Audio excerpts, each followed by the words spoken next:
வைத்துக் கொள்ளவும் உற்சாகத்துடன் இருப்பதற்கும் நமக்கு யோகாசனம் உதவுகின்றது. அந்த வகையில் யோகாசனத்தை நமக்கு எளிய முறையில் கற்றுக் கொடுக்க வருகிறார் ஆசனா ஆண்டியப்பன் அவர்கள். நம் விடியலை வானிகழ்ச்சியின் முதல் பகுதியாக வரவிருப்பது நலமுடன் வாழ.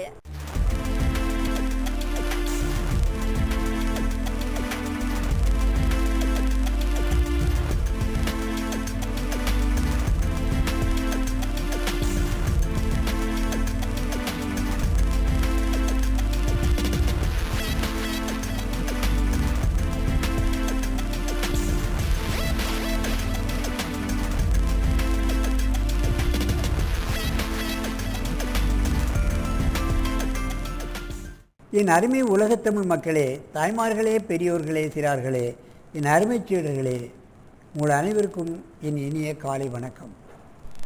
கலைஞர் தொலைக்காட்சி நிகழ்ச்சியில் நரம்புடன் வாழ என்னும் பிரிவில் யோகாசனத்திற்கு அதிக முக்கியத்துவம் கொடுத்திருப்பதை நீங்கள் அறிவீர்கள். 84 லட்சம் ஆசனங்கள் இருக்கின்றன. பல்லாயிரக்கணக்கான ஆசனங்களை பல ஆண்டுகளாக உங்களுக்கு இந்த நிகழ்ச்சியின் மூலமாக தந்து கொண்டிருக்கின்றோம்.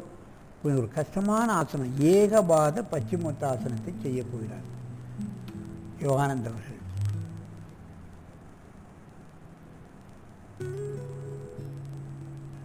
மெதுவாக செய்யணும், அவசரப்படக்கூடாது.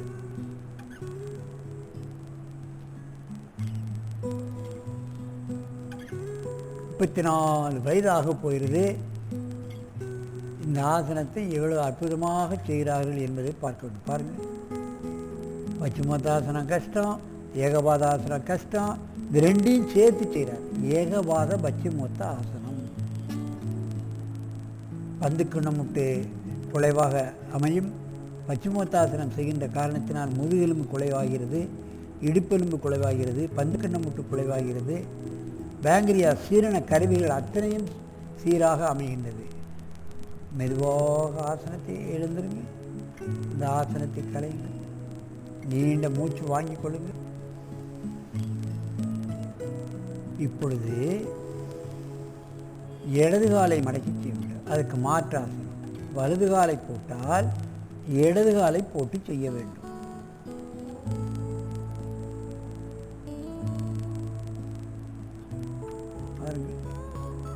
பச்சிமொத்தாசனம் முழுமையாக செய்கிறார், அதைத்தான் நான் கவனிக்க வேண்டும்.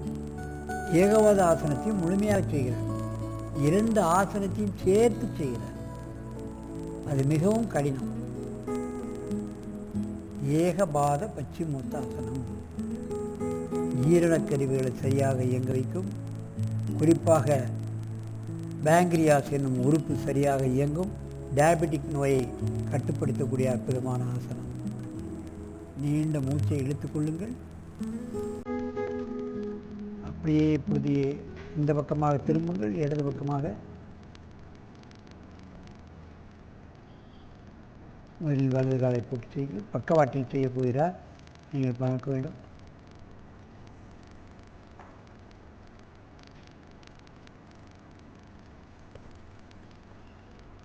இவையெல்லாம் யோகாசன நிபுணர்களுக்கு, ஆசிரியர்களுக்குரிய ஆசனங்கள். ஏன் மாணவர்களும் இப்பொழுது செய்கிறார்கள். தெரபட்டிக் ஆசனம், யோக சிகிச்சைக்கு இது முக்கியமான ஆசனம். கழுத்து வலி, ஸ்பாண்டிலைசிஸ் இவையெல்லாம் இந்த ஆசனத்தில் நீங்கிவிடும். முதுகுவலி, மெதுவாக இந்த ஆசனத்தை கலைங்க. நீண்ட மூச்சு வாங்கிக் கொள்ளுங்கள்.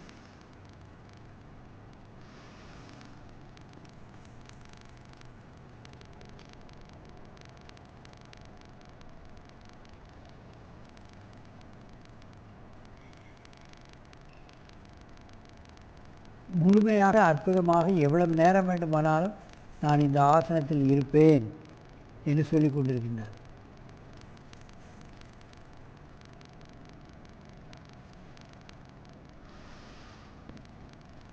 நன்றாக மூச்சு இழுத்துக்கொள்ளுங்கள். நேராக வந்து பத்மாசனத்தில் அமருங்கள். இவர் கம்பைன்ட் ஆசனத்தையும் வல்லவர். இன்னும் இவர் பல அற்புதமான ஆசனங்களை செய்து காட்டுவார். இன்னும் எதிர்காலத்தில் பல நிகழ்ச்சிகளை செய்து காட்ட இருக்கின்றார். ஆகவே யோகாசன ஆசிரியர்கள் எல்லாம் இவரை பின்பற்றி அற்புதமான ஆசனங்களை தான் செய்வதோடு மற்றவர்களுக்கும் கற்பிக்கக்கூடிய ஒரு வல்லமையை வளர்த்து கொள்ள வேண்டும். ஆகவே இது போன்ற ஆசனங்களை மற்ற யோகாசன ஆசிரியர்கள் வளர்த்து கொண்டு இந்த கலையை வளர்த்து மக்களுக்கு நீங்கள் இதை மேலும் மேலும் அதிகமாக கற்றுக் கொடுத்து வளர்க்க வேண்டும் என்று கேட்டு உங்களிடமிருந்து விடைபெறுவது ஆசனம் ஆண்டியப்பன். வணக்கம்.